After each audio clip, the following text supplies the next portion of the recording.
I'm 77 years old. I didn't wake up one morning feeling lost, but I can see now that I've been drifting away from myself for a very long time, and I didn't notice it while it was happening. I'm saying this now because there isn't much time left to say it. Not for sympathy, not for praise. Just because it's true, and truth feels heavier when you're old and quiet and mostly alone with your thoughts. Most days now are slow. I wake up earlier than I need to. My body does that on its own. I sit at the edge of the bed for a moment before standing, because my knees argue with me. The house is quiet in a way it never used to be. Not peaceful, just quiet. I make the same breakfast every morning. Toast, tea, something soft because my teeth don't care for crunch anymore. I sit at the table and look around, and sometimes I try to remember how many people used to sit here with me. The number surprises me every time. This is where the thinking happens. When there's nothing demanding my attention, nothing urgent, nothing to prove, just time and memory. I didn't fail at life. That's the strange part. From the outside I did fine. I worked steadily, paid my bills. I showed up when I was supposed to. People trusted me. Some even admired me. If you had asked me at 40 or 50 whether I was satisfied, I would have said yes without much hesitation.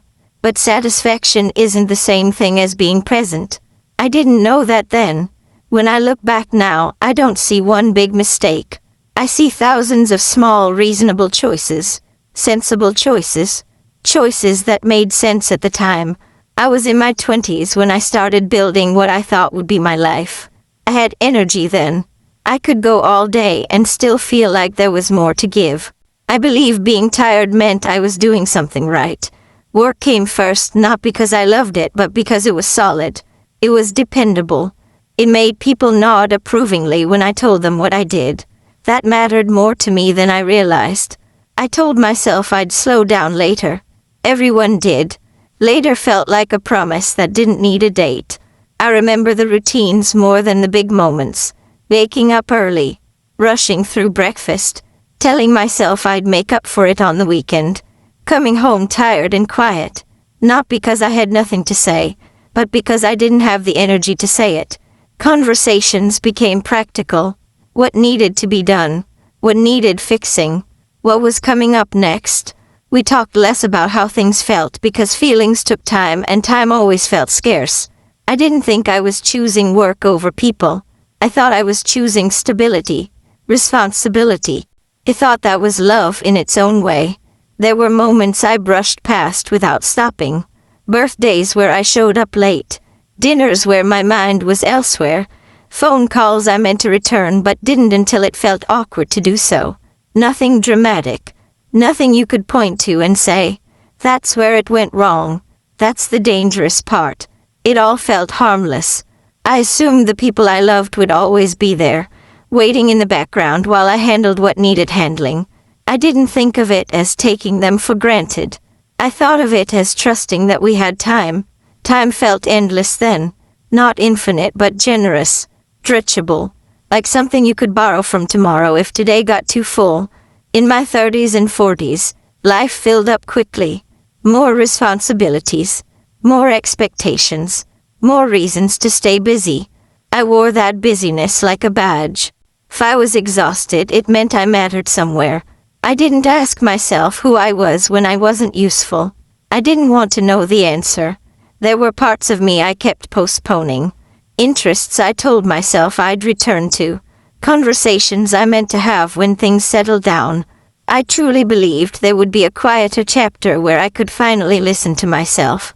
But life doesn't announce when one chapter ends and another begins. It just keeps going, and if you're not careful, you realize you've been reading the same page for decades. The first time I felt a faint sense of loss, I ignored it. It came as a small discomfort, like wearing shoes that didn't quite fit. Something felt off, but not enough to stop walking. I told myself everyone felt this way sometimes. That restlessness was normal. That adulthood meant sacrifice. That fulfillment was something people exaggerated in movies. So I kept going. I did what was expected. I did what was praised. I did what kept things running smoothly. And little by little, I stopped noticing what I wanted because wanting felt inconvenient. Now, sitting here at 77, I can see how quietly it happened. No alarms, no warnings, just a slow drift away from the parts of myself that once felt alive and curious and present. I don't say this with anger, mostly with sadness, and a kind of calm honesty that only shows up when you know there's no audience to impress anymore. This is not a story about sudden regret. It's about realizing far too late that you can lose yourself without ever feeling lost along the way. That's where it begins. If you're willing, I can keep going. Should I continue with part 2? I'm 77 now, and when I look back at my 50s and 60s, that's where I can finally see the cost. Not all at once. Not in a way that knocked the wind out of me. More like realizing one day that something valuable has been missing for a long time, and you can't remember exactly when it slipped away. By then, my life was stable, predictable. I knew what each day would look like before it started. There was comfort in that, but also a dullness I didn't have words for. People around me were changing. Some got sick, some retired, some simply disappeared from my life without any argument or explanation. We didn't fall out. We just stopped reaching. I told myself that was normal, that this was what aging looked like. A smaller circle, fewer calls, longer gaps between meaningful conversations. What I didn't admit was how lonely I was becoming. Even when I wasn't alone, there were evenings when the house felt too big. I would turn on the television just to hear voices. Not because I cared what was on, but because silence had started to feel heavy. I still kept busy. That was my answer to everything. If I stayed occupied, I didn't have to sit with the feeling that something important had gone unfinished. But busyness doesn't protect you forever. The turning point didn't arrive with drama. No collapse, no shouting, no sudden revelation. It came quietly, like most truths do when you're older. Someone close to me died. Not unexpectedly, but sooner than I was ready for. We hadn't argued. We hadn't made peace either. We had simply been circling each other for years, assuming there would be time to talk properly one day. At the funeral, people spoke about memories, stories I had forgotten, moments I wasn't part of because I had been elsewhere, doing something important. I stood there listening, feeling like a guest in a life I thought I had been present for. That's when clarity arrived, not all at once, but enough to hurt. I realized how many conversations I had delayed, how many times I had chosen later instead of now, how often I had assumed understanding without checking. Grief has a way of stripping away excuses, leaves you with facts. And the fact was, I had lived a careful life, but not a fully felt one. After that, the days felt different, slower, heavier. I started noticing the empty spaces more, the chairs no one sat in anymore, the phone that rang less often. I tried briefly to change, to reach out, to reconnect. Some attempts worked, but many didn't. People had moved on in their own quiet ways. Time had done what time always does. That's when I understood something I wish I had known earlier. Some things can't be fixed once enough time has passed.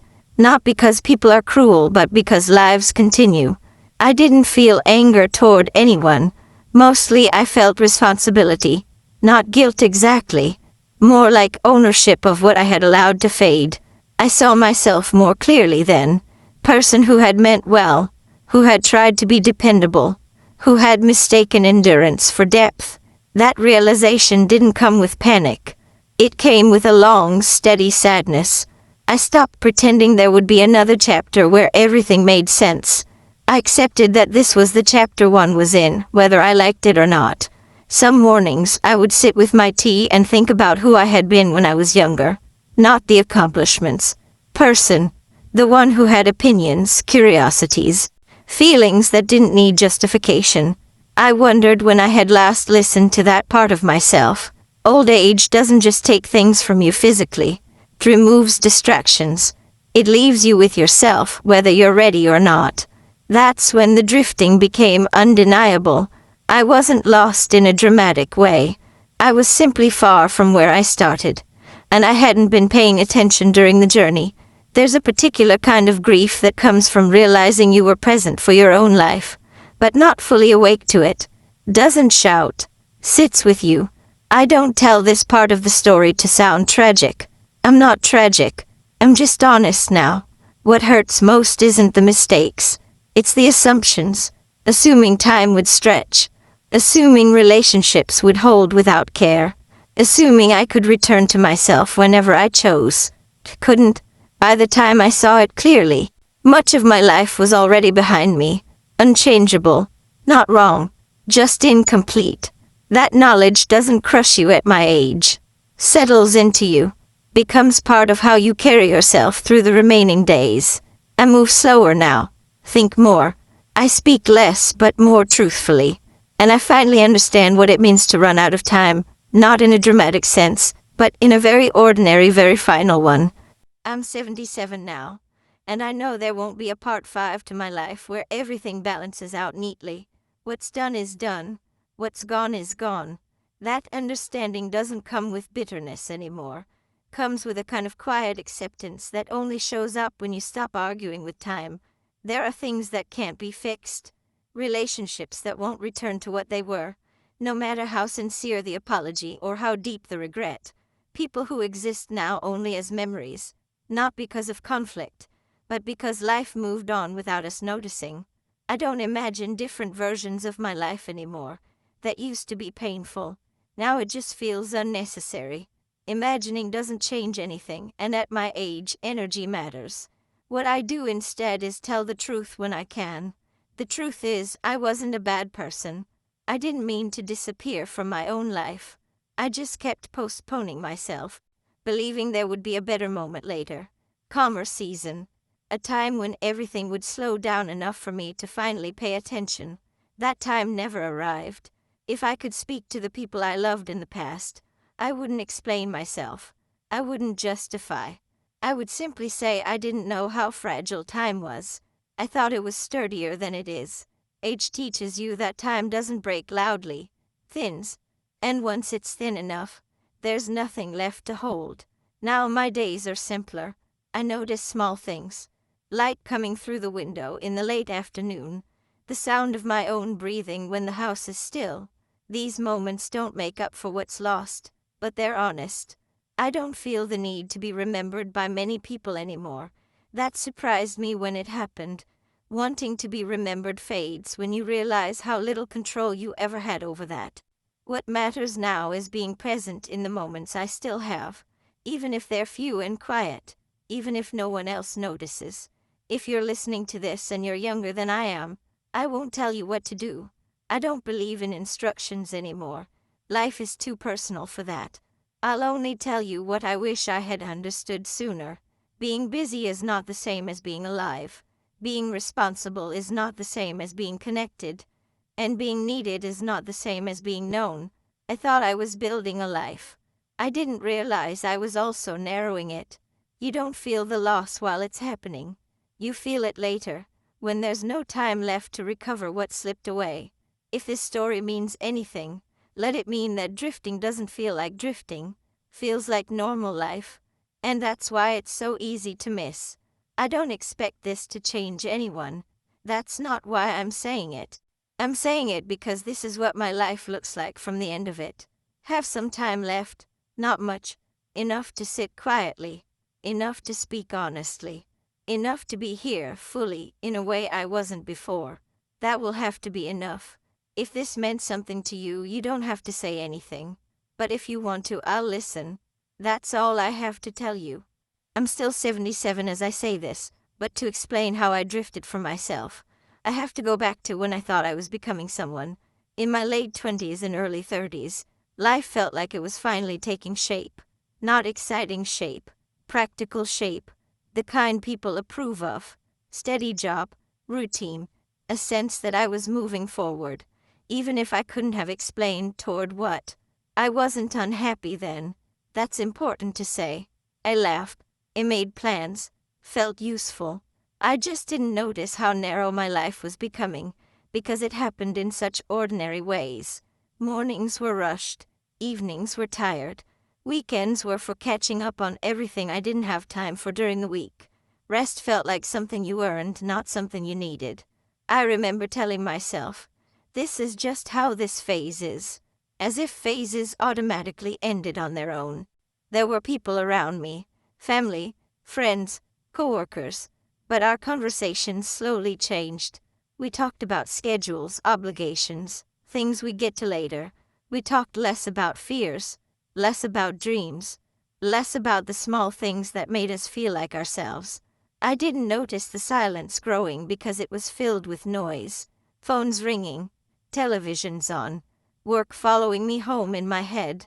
Silence only becomes noticeable when everything finally slows down. I made choices that made sense. That's the part that still troubles me. Nothing I did was reckless. I didn't abandon anyone. I didn't run away. I stayed. I provided. I showed up in the ways that could be measured. But presence can't be measured easily. And I was often only half there. There were evenings when someone wanted to talk. And I was physically there but already thinking about the next day. He nodded. I responded. But I didn't really listen. I didn't think that mattered much. I thought being there was enough. I didn't understand then that people feel when you're not fully with them. They don't always say it. Sometimes they just stop trying. In my 40s, I started feeling tired in a different way. Not just physically. Tired of repetition. Tired of responsibilities that never seemed to get lighter. I told myself this was normal too. That everyone my age felt worn down. I remember moments when something inside me tried to speak up. Quiet thought, usually late at night. A sense that I was living a life that looked right but felt thin. I would acknowledge it briefly, then push it aside. There were bills to pay, expectations to meet. No time for abstract discomfort. I postponed myself again and again. Relationships don't usually break all at once. They thin out. Calls become shorter. Visits less frequent. You assume it's mutual, that everyone is just busy. You don't realize you're practicing distance. I miss things, not always physically but emotionally. Moments I was present for in body only. A look that lingered a second too long. A sentence that should have been followed by another question. I didn't notice those chances while they were happening. I thought life was something you managed, handled, kept under control. I didn't think it was something you were supposed to feel deeply every day. That felt unrealistic, almost indulgent. There were successes along the way. Promotions, compliments, a sense of being reliable. People knew they could count on me. That became part of my identity. But when you build yourself around being needed, you don't notice when no one needs to know who you really are. By the time I reached my 50s, some doors had quietly closed. Not slammed shut, just left untouched for so long they no longer opened easily. Friendships faded. Conversations became polite instead of personal. I told myself this was just how life narrowed with age. I accepted it without questioning whether I had helped it happen. I didn't think about legacy then. I thought that was something old people worried about. I thought there would be time later to sort through what mattered. I still believed in later. Looking back now, what hurts isn't that I worked hard.